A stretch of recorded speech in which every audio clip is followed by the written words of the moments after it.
테슬라 소식입니다. 1. 손절하던 서학개미 다시 사들인다. 테슬라가 저점에서 반등하는 듯한 모습을 보이자 이달 초중순까지 테슬라 손절에 나섰던 서학개미들이 다시 테슬라 매수에 나서고 있다. 테슬라 주가가 고점 대비 3분의 1 이상 하락하면서 기존 투자자들의 손실이 만만치 않다. 그럼에도 불구하고 테슬라 지분을 추가 매수한 캐시우드 아크인베스트먼트 CEO처럼 서학개미들도 테슬라 저가 매수에 동참한 모습이다. 24일 한국예탁결제원 증권정보 포털 세이브로에 따르면 서학개미들은 지난주 테슬라를 9,155만 달러 순매수했다. 지난주 해외 주식 순매수 1위다. 2위인 소스크 ETF의 4,119만 달러보다 2배 이상 많은 금액이다. 이달 초 중순까지만 해도 서학개미들의 매도세가 더 우세했다. 이달 들어 지난 16일까지 국내 투자자의 테슬라 주식을 4,672만 달러 순매도했다. 하지만 지난 한 주 동안 테슬라 주식을 대거 매입하면서 5월 월간으로도 순매수로 돌아섰다. 테슬라는 월간 기준으로 지난해 10월부터 8개월째 국내 투자자들의 순매수 1위 종목 자리를 유지하고 있다. 테슬라 주가는 지난해 743% 상승하면서 글로벌 증시에서 가장 핫한 종목으로 부상했다가 1월 말 정점을 찍고 현재 고점 대비 35.4%나 하락했다. 하지만 지난 20일 테슬라 주가가 4% 상승하는 등 전저점인 540달러 선을 찍고 반등하는 모습이 보이자 서학개미들도 매수로 돌아선 것으로 보인다. 하지만 매수 강도는 확연히 약해졌다. 테슬라 주가가 고점을 찍었던 지난 1월 9억 3,914만 달러에 달했던 순매수액은 이달 현재 1억 435만 달러로 거의 10분의 1 가까이 줄었다. 서학개미들의 해외 주식 보유 현황에서 테슬라는 여전히 압도적인 1위다. 21일 기준 테슬라 주식 보관 금액은 79억 555만 달러다. 이는 2에서 4위인 애플, 아마존, 알파벳 A를 다 합친 것보다도 큰 금액이다. 테슬라는 S&P 500 지수에 포함된 개별 종목 가운데 고점 대비 하락률이 네 번째로 큰 종목이다. 연초 이후 테슬라 주식을 매입한 서학개미들의 손실도 상당할 것으로 예상된다. 서학개미들이 2월 이후에도 누적으로 8천억 원이 넘는 테슬라 주식을 사들였음에도 테슬라 주식 보관 금액은 주가가 사상 최고치를 기록한 지난 1월 25일 104억 1200만 달러를 크게 밑돌고 있다. 연초 대비로 S&P 500 지수는 12.30%, 나스닥 지수는 6.08%, 다우 지수는 13.18% 올랐다. 하지만 테슬라는 마이너스 20.40%의 수익률을 기록하고 있다. 빅테크 종목 중에서도 페이스북, 마이크로소프트 등도 올랐다. 일부에서는 빠질 만큼 빠졌다는 해석도 나온다. 캐시우드 아크인베스트먼트 CEO도 지난 19일 테슬라 주식을 더 샀다.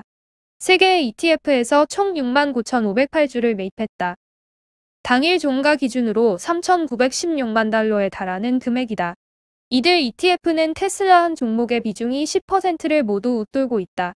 테슬라의 주가 하락으로 이들 ETF도 모두 수익률 부진을 겪고 있지만 주가 하락을 저가 매수 기회로 본 것이다.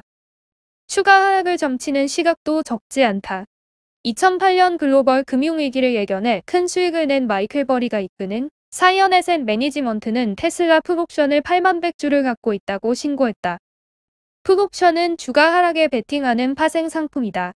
앞서 마이클 버리는 자신의 트위터를 통해 테슬라가 탄소 배출권으로 이익을 내는 행태는 지속되기 어려울 것이라며 경고한 바 있다. 당장 비트코인도 큰 리스크로 다가오고 있다. 테슬라는 지난 2월 초 15억 달러 규모의 비트코인을 매입했다고 밝혔다.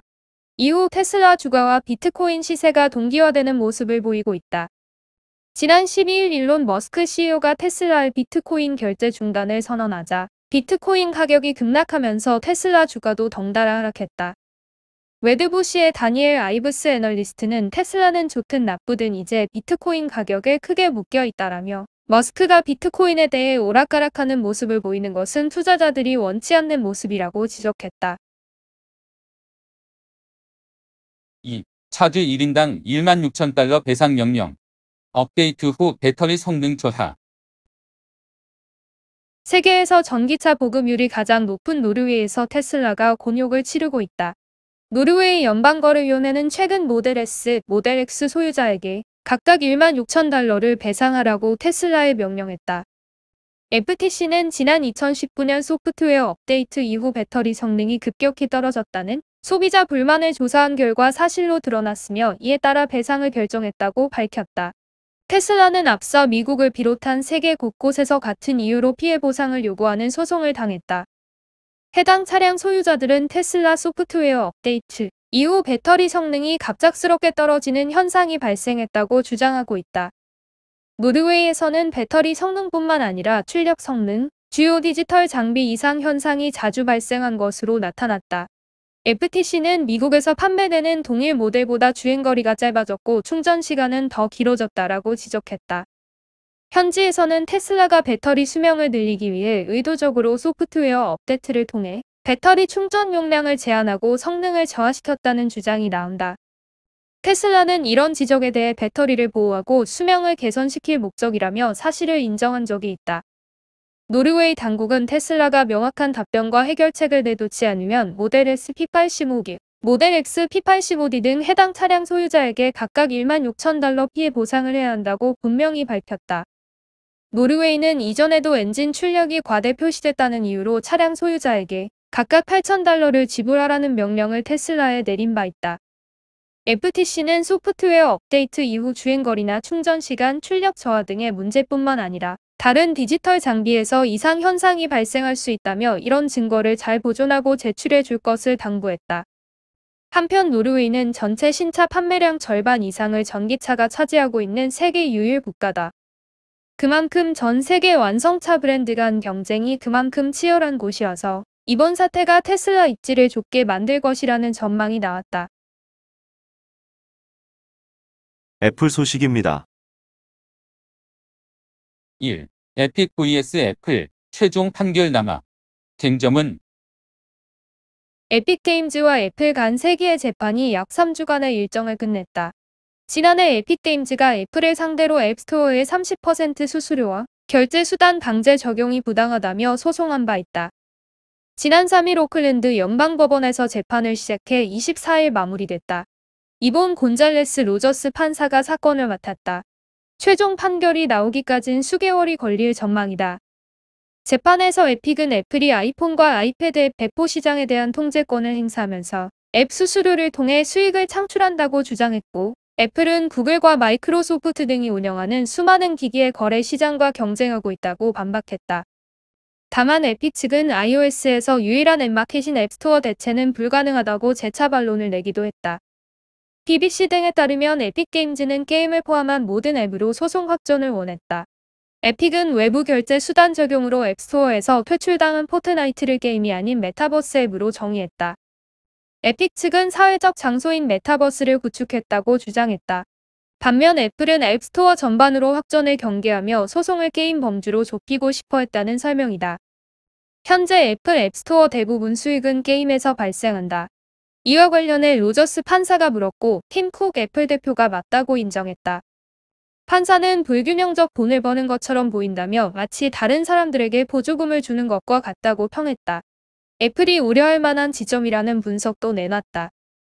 테크크런치는 애플이 에픽게임즈의 독점 주장에 강하게 반론을 펼치는 대신 핵심 질문에 대해 모호한 답변을 하며 독점 주장의 논점을 흐리고 과도한 시장 관심을 비껴갔다고 평가했다.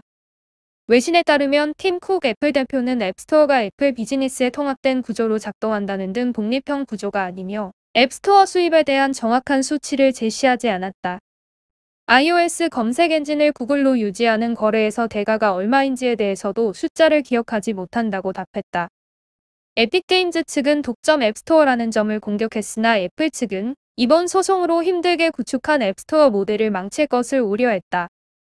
애플은 에픽이 소송에서 이긴다면 대체 앱 마켓을 허용하는 안드로이드의 부실한 모방이 일어날 것으로 본 것이다. 양측 간 좁힐 수 없는 시각차가 확인된 셈이다. 로저스 판사는 오는 8월 13일 이전에 판결 발표하기를 희망한다고 말했으나 시장에선 그 이후를 점쳤다. 8월 13일은 지난해 애플 앱스토어에서 포트나이트 앱이 퇴출당한 날이다. 한편 팀 스위니 에픽게임즈 대표는 재판 이후 트윗을 올려 판결이 전달되기 전에 논평하지 않을 것이라며 이 일을 가능하게 한 모든 이들과 오클랜드 연방법원 옆에 멋진 레스토랑을 지은 팟바이스에게도 감사드린다고 여유를 보였다. 마이크로소프트 소식입니다. 1. 미 트레이더들 다시 사야 할 기술주는 24일 CNBC에 따르면 마이크로소프트는 2018년 이후 최대 매출을 기록한 3월 실적, 올해 주가 상승폭 등을 바탕으로 가장 매수할 만한 기술주로 거론되고 있다. 심플러 트레이딩의 다니엘 셰이 옵션 담당 이사는 마이크로소프트를 사랑한다. 내가 좋아하는 장기 성장주 중 하나로 아주 꾸준하다며 성장을 지속할 만한 아주 많은 제품군을 갖고 있으며 전분기 대비 전년 대비 실적도 모두 꾸준하다고 말했다. 마이크로소프트는 최근 3월 말 뛰어난 분기 실적을 기록했는데 이는 2018년 이후 가장 많은 실적이다. 특히 마이크로소프트가 제공하는 퍼블릭 클라우드 서비스이자 회사에서 가장 빠르게 성장하는 분야인 어조어에서 실적의 50%가량이 급증했다. 셰이 이사는 이건 환상적인 기간 조정 매수라고 생각한다며 100일 이평선에서 매력적으로 튀어 올랐고 단 시일 내에 주당 $270를 목표로 할 것이라고 봤다. 마이크로소프트는 지난 21일에 $245.17에 거래를 마쳤다. $270까지 간다는 것은 지금보다 약 10% 가까이 상승하는 셈이다. 파이퍼 샌들러의 수석 기술적 분석가인 크레이그 존슨도 마이크로소프트를 긍정적으로 봤다. 존슨은 이건 불리시한 차트라며 상승 추세에 있는 가격 채널을 하단으로 호투했는데 사야 할 것 같다고 분석했다. 주가는 지난해보다 42% 상승했고 S&P 500 지수보다 16% 더 올랐다. 올해 사티아 나델라 최고 경영자의 성과에 대한 믿음도 여전하다고 덧붙였다. 존슨은 사티아 나델라의 이력은 매우 놀랍다며 지난 7년간 565% 이상이었다고 말했다. 이는 애플을 뛰어넘는 수치로 이전 CEO인 스티브 발머의 기록보다 명확하게 좋다며 훌륭한 일을 해준 사티아 나델라의 경의를 표한다고 그는 강조했다. 연합인포맥스 종목 현재가에 따르면 마이크로소프트의 주가는 지난 1월 6일 $211.94의 저점을 기록했고 4월 27일 $263.19의 고점을 찍은 후 이날 $250 안팎에서 거래되고 있다. 아마존 소식입니다. 1. MGM 인수 타결 임박. 역대 두 번째 M&A 될 때 세계 최대 전자상 거래업체 아마존이 할리우드 영화 제작사 MGM을 인수하는 협상 타결이 임박했다고 월스트리트 저널이 보도했다. 24일 WSJ는 익명의 소식통을 인용해 아마존과 MGM의 인수 계약이 이르면 이번 주 내 발표될 것이라고 전했다. 인수 금액은 $90억, 이번 인수 계약은 지난 2017년 미 최대 유기농 식품업체 홀푸드를 $137억 사들인 이후 역대 두 번째 규모의 인수합병이 될 전망이다. 아마존은 2010년 드라마 제작사인 아마존 스튜디오를 세워 미디어 콘텐츠 사업에 처음 진출한 이후 온라인 동영상 서비스인 프라임 비디오 서비스를 시작하는 등 미디어 콘텐츠 사업을 확장해왔다. 미 CNBC는 넷플릭스, 디즈니 등과 3강 체제를 구축해온 아마존이 더 많은 TV나 영화 콘텐츠를 확보하는데 관심이 있었고 MGM의 풍부한 콘텐츠는 프라임 서비스 강화에 적합하다고 판단한 것으로 보인다고 전했다. 1924년 설립된 MGM은 007 시리즈를 비롯해 로키와 매드맥스 등 세계적인 히트 영화의 판권을 소유하고 있는 할리우드의 주요 제작사다. 영화뿐 아니라 TV 프로그램을 제작하는 에픽스를 운영하고 있는 MGM이 보유한 콘텐츠의 가치는 $100억 달하는 것으로 추산된다. MGM은 2010년 파산 신청에 이어 회생 작업을 거친 뒤 수년간 인수자를 물색해왔다. 아마존에 앞서 애플과 넷플릭스도 MGM 인수를 검토한 것으로 알려졌지만 협의가 이어지지 않았다. 당시 애플은 MGM의 가치를 $60억 수준으로 평가한 것으로 알려졌다. WSJ는 이번 협상은 미 통신미디어 그룹 AT&T의 콘텐츠 자회사 워너미디어가 케이블 TV 채널 사업자 디스커버리와 손잡고 OTT 시장에 진출한다는 발표 일주일 뒤 나왔다면서 미 미디어 산업의 합종 연행이 계속될 것으로 전망했다.